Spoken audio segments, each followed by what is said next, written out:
Bon Vincent, salut. Salut, On rend un petit on hommage s'est à Kobe accordé, Bryant. ouais. Voilà, Ouais, on s'est mis sans tout à fait se mettre d'accord, mais j'ai vu que comme Vincent est un peu actif sur les réseaux sociaux, voilà, on a voulu rendre un petit hommage à Kobe Bryant. Vincent, ben, comme ouais. tout le monde, tu es confiné. Alors dis-nous où tu es déjà. Est-ce que tu es chez toi à Monaco, c'est ça? Ouais, déjà, je suis chez moi, ouais. Donc Ok. voilà, un petit peu sympa. Ah, Quand même, on voit la mer. la petite terrasse fait plaisir. Il va bien, non, voilà. Donc là où je passe tout mon temps. Euh, voilà, pas mal de gaming. Hier soir, on était jusqu'à assez tard avec, je pense que vous connaissez quelques-uns de mes anciens coéquipiers. Raphaël Marcello et Maxi Buc. Donc D'accord. une bonne équipe de snipers sur Call of Duty. Et Ouais. on en a gagné une petite, donc ça fait plaisir. Ok. Mais pas de course, de simulation de course un peu quand même? Ben, j'ai pas de simulateur chez moi. Ah, Je bosse avec RS Simulation sur Monaco. Mais bon, étant donné qu'on est confiné, bah, du coup, j'ai pas de simu. ok, Donc ok. voilà. Donc j'ai trouvé une autre passion. Je me suis rasé la tête. Je m'occupe D'accord. comme je peux. Ok. Bon, j'ai vu aussi sur les réseaux que t'essayais de rester en forme, ce qui est toujours important pour vous les pilotes, Ouais. et tu fais ça notamment avec Andreas Mikkelsen, puisque vous êtes voisins quasiment, c'est ça?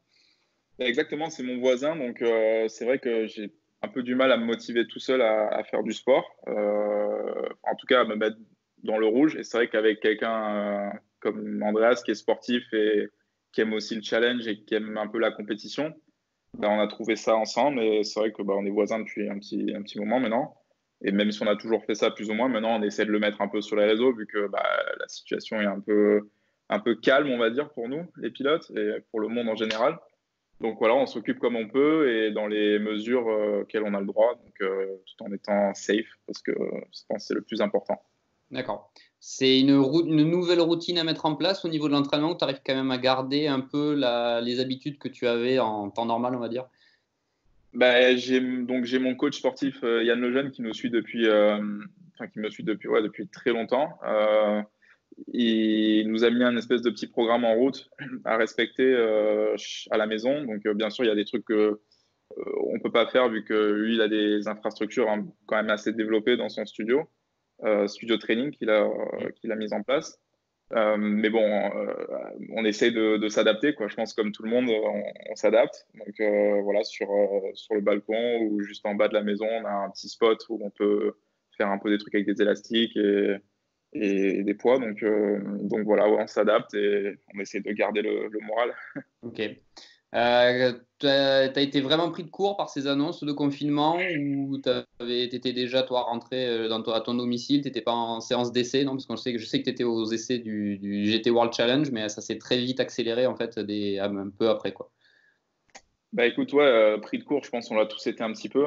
Je savais que c'était assez sévère parce que donc mes amis et mes coéquipiers Louis Prête et enfin, son père sont basés à Hong Kong.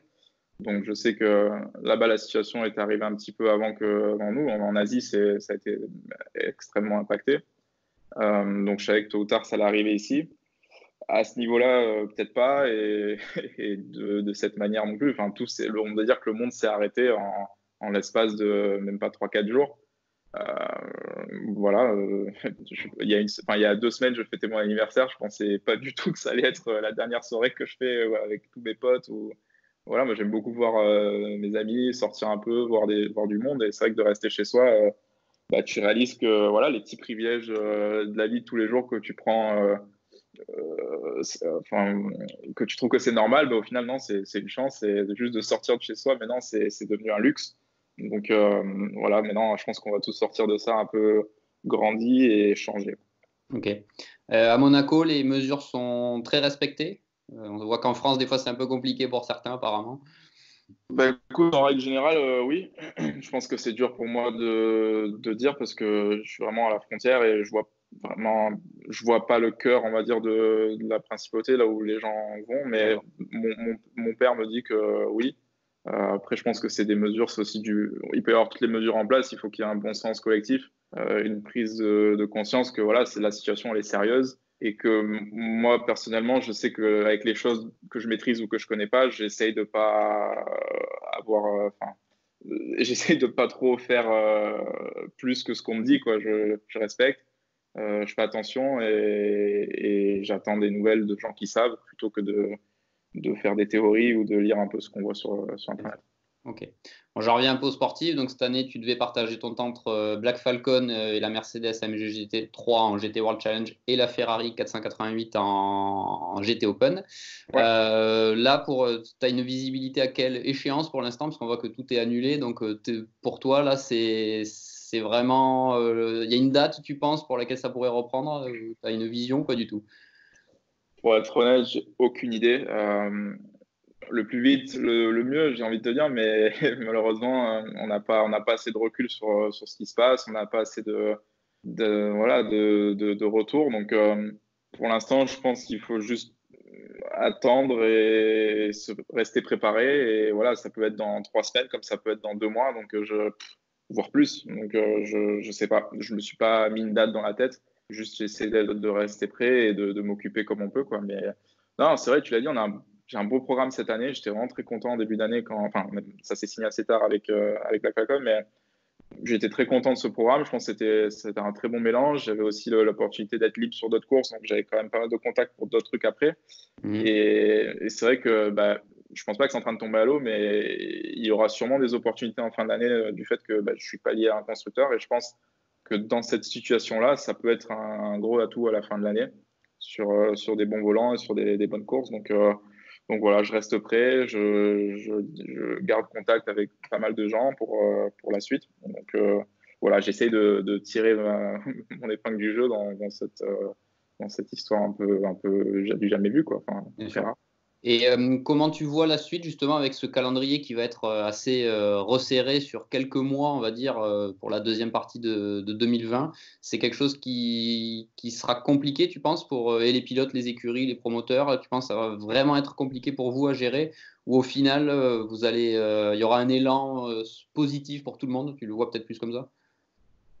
Pour être honnête, je sais pas exactement parce que je sais pas comment on va réussir à compacter un an en 3 mois ou 4 mois. Euh, je sais que les gens en charge, enfin, notamment pour moi dans mon championnat, que ce soit Stéphane Rattel ou le GT Open, je connais pas trop, mais j'imagine qu'ils doivent, enfin, vu le succès qu'ils ont depuis des années, ils font du bon boulot. Donc je pense qu'ils prendront les bonnes décisions. Après, oui, c'est impossible de pas clasher. Il y aura des clashs. Il y a notamment, j'ai déjà vu le Nürburgring qui clash avec une course de Budapest en sprint. Bon, moi, je fais pas le sprint, mais je sais que c'est quelque chose où je serais forcément amené peut-être à faire si Maro ou Luca peuvent pas faire la course ou si, enfin, pour l'instant, je pense que nous, on a le job le plus facile. On va nous dire, bon, il faut que tu roules là, on y va et on aura le sourire et on fera en sorte que ça se passe bien.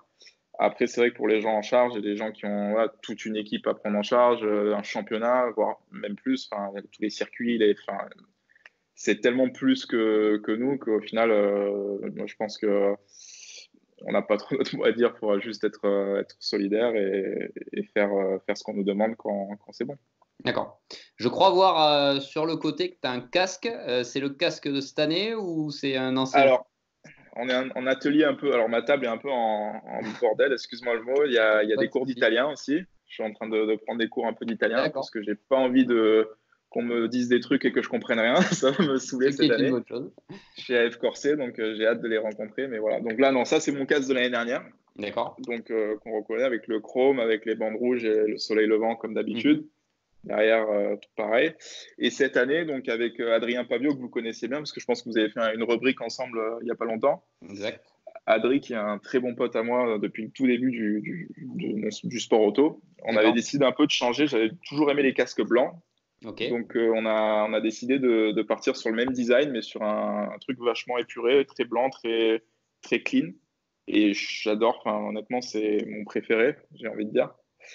Et voilà, on s'est un peu lâché sur celui-là. Et bon, malheureusement, je ne vais pas le porter de suite. Mais non, très, très content du résultat. Et voilà, donc non, là, je vais découper un peu les sponsors et tous les trucs à placer. Ok. Et voilà, donc on s'occupe comme on peut. Bah ouais. Bah écoute, merci Vincent. J'espère que le plus vite on te verra porter le casque, mieux ça sera pour nous tous, puisque ça veut dire qu'on te verra rouler, que la situation sera redevenue normale.